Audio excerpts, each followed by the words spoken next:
Hello, good morning. So bank Nifty 267 points gap down open झालं आहे आणि मार्केटमध्ये जे आहे ते आपल्याला एस एल जे आहे ते ऑलमोस्ट आपल्याला क्लोजिंग प्राईसचे जे आहे ते आपण टार्गेट करू शकतो. कारण मार्केटने गॅप डाऊन तर थोडासा मोठा दिला आहे, बट मार्केटने सेकंड कॅन्डल जी आहे ती एकदम मोठी ग्रीन बनवली आहे. सो म्हणूनच मी लगेचच कॉल बाय केला आहे 54,000चा 1300ला.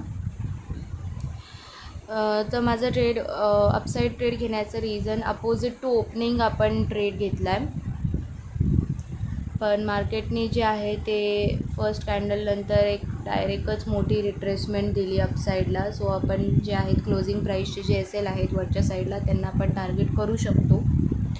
आणि मार्केटने काल जे आहे ते म्हणजे एकदमच अपसाईड मोमेंटम दिली आहे. सो तिथे जास्त पोझिशन्स असतील असं किंवा जास्त असल्या तरी त्या खूप लांब आहेत, आपण त्यांना आता टार्गेट करू शकत नाही.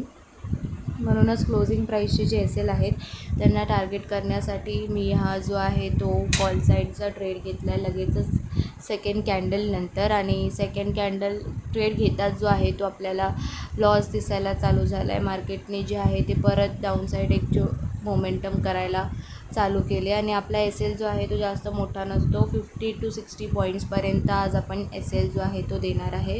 तो जर गेला त्याच्यानंतर मार्केट कुठेही जाऊ दे आपण ओव्हर ट्रेड करणार नाही आहे.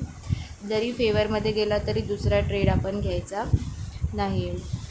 सो आता तर मार्केट जो आहे तो आपल्या अगेन्स्टच येतो आहे आणि आपला जो एस एल आहे तो आता हिट होणारच आहे ट्रेड घेतल्या.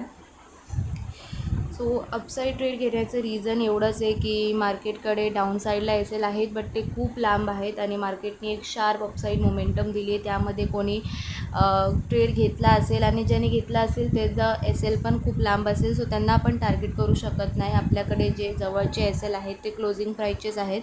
आणि तसंच मार्केटने जे आहे ती एक अपसाईडची ग्रीन कॅन्डल बनवली आहे आणि